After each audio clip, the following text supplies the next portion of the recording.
Hi అండి. ఈరోజైతే పిల్లల లంచ్ బాక్స్ కోసమని నేను కోడిగుడ్డు బంగాళదుంప మామిడికాయ వేసి వండానండి. అది ఎలా వండానో ఈ వీడియోలో మీకు చూపిస్తాను. ముందుగా ఎగ్స్ని ఉడకబెట్టుకుని ఆయిల్ పోసుకుని పసుపు వేసుకుని ఎగ్స్ని ఫ్రై చేసుకోవాలండి. ఎగ్స్ ఫ్రై చేసుకుంటే బాగుంటుంది, కర్రీ బాగుంటుంది, అలాగే ఎగ్ కూడా బాగుంటుంది. అయితే నేను ఘాట్లు పెట్టలేదండి, ఘాట్లు పెట్టుకుని అయినా ఫ్రై చేసుకోవచ్చు. ఘాట్లు పెట్టి ఫ్రై చేస్తే ఏమవుతుందంటే పూర్ణం బయటకు వచ్చేస్తుందని ఘాట్లు పెట్టలేదు. గుడ్లు పక్కకు తీసేసుకున్నాక బంగాళదుంపలు పచ్చిమిరపకాయ ముక్కలు వేసేసుకుని మగ్గించుకోవాలి. బాగా మగ్గడం కోసం కొంచెం ఉప్పు వేసుకోండి. చూడండి ఇలా బాగా మగ్గిపోయినాయి కదా. ఉల్లిపాయలు బంగాళదుంపలు సెపరేట్గా ఏమీ మగ్గించుకునే అవసరం లేదు, రెండు కలిపి మగ్గించుకోవచ్చు. ఇప్పుడు మగ్గిపోయాక ఇందులో తగినంత సాల్ట్ వేసుకోండి. నేనైతే కళ్ళుప్పు వేసుకుంటున్నాను. ఇందాక వేసుకున్నాం కదా, కొంచెం తక్కువే వేసుకోండి ఉప్పు. తర్వాత కారము మిక్స్ చేసుకోండి. ఇందాక పసుపు వేసుకున్నాం కదండి, ఇప్పుడు ఏం అవసరం లేదు. మిక్స్ చేసుకున్నాక ఒకసారి మూత పెట్టుకోండి 2 సెకండ్లు.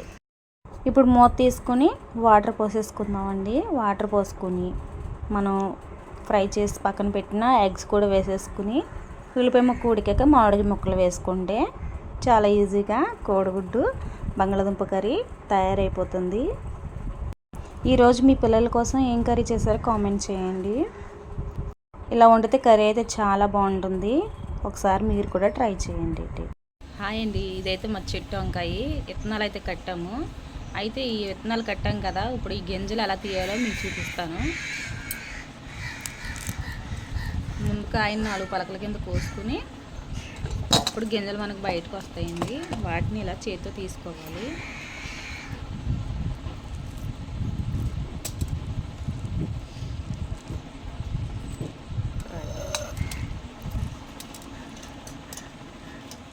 వంకాయ బాగా తయారైపోయిందండి. చూసారు కదా, గింజలు మొలిచిపోయి వంకాయలోనే ఈ కొండ మొక్కలు తయారైపోయింది. అందుకని మొక్కలు వచ్చేస్తున్నాయి కాయలను. చాలామంది ఎండబెడతారండి గింజల్ని, అలాగేం అవసరం లేదు. మనం స్టోర్ చేసుకోవాలనుకుంటే ఎండబెట్టుకోవాలి. ఇలా వెంటనే నారు పోసేసుకుంటే ఎండబెట్టుకునే అవసరం లేదు.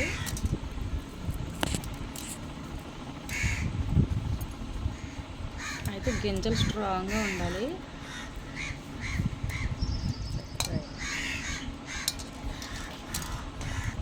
చూడండి, ఇంత పెద్ద వంకాయకి ఇన్ని గింజలే వచ్చినాయి. గింజలు అయితే చాలా తక్కువ ఉన్నాయండి. అయితే కాయ నుంచి తీసేసాం కదా, ఇప్పుడు నారు పోసేసుకుందామండి. ఏమీ ఎండబెట్టుకునే అవసరం లేదు. ఇలాగ థర్మాకోల్ షీట్ అండి ఇది. మట్టి ఇలా గుల్లగా చేసుకుని ఇలా వేసేసుకోవాలి.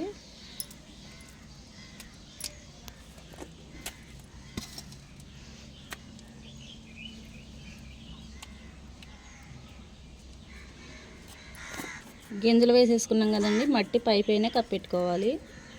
పైపైన అలా అంటే మనకి గింజ కప్పడకుండా మొలక బేగా వస్తుంది. మొలకలు వచ్చాక చూపిస్తాను. చూడండి, విత్తనాలు పోసి 3 డేస్ అవుతుంది, అప్పుడే మొలక స్టార్ట్ అయిపోయినాయి. చూడండి, వంకాయ విత్తనాలు బాగా తయారవ్వాలండి. తయారైతేనే మనకి వెంటనే మొలుస్తాయి. 5 డేస్కి అయితే ఇలా ఉన్నాయండి వంగ మొక్కలు. చూడండి, మధ్యలో కలుపు మొలిసింది, అవి తీసేస్తున్నాను. మీరు అంటే వంకాయ నుంచి తీసాను మొలుస్తాయి మొలవా అని డౌట్తో ఉంటారనేసి నేను వీడియో చేసి మీకు పెడుతున్నాను. అందుకని ఒకసారి చూడండి. ఇంట్లోనే ఇలాగ ఈజీగా మొక్కలు పెంచుకోవచ్చండి. మనం మార్కెట్కి వెళ్ళి నారు కొనుక్కో అవసరం లేదు.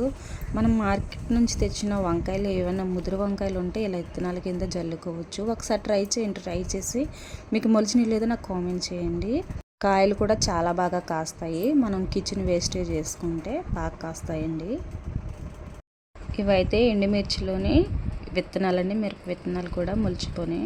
వీడియో నచ్చితే ప్లీజ్ సబ్స్క్రైబ్.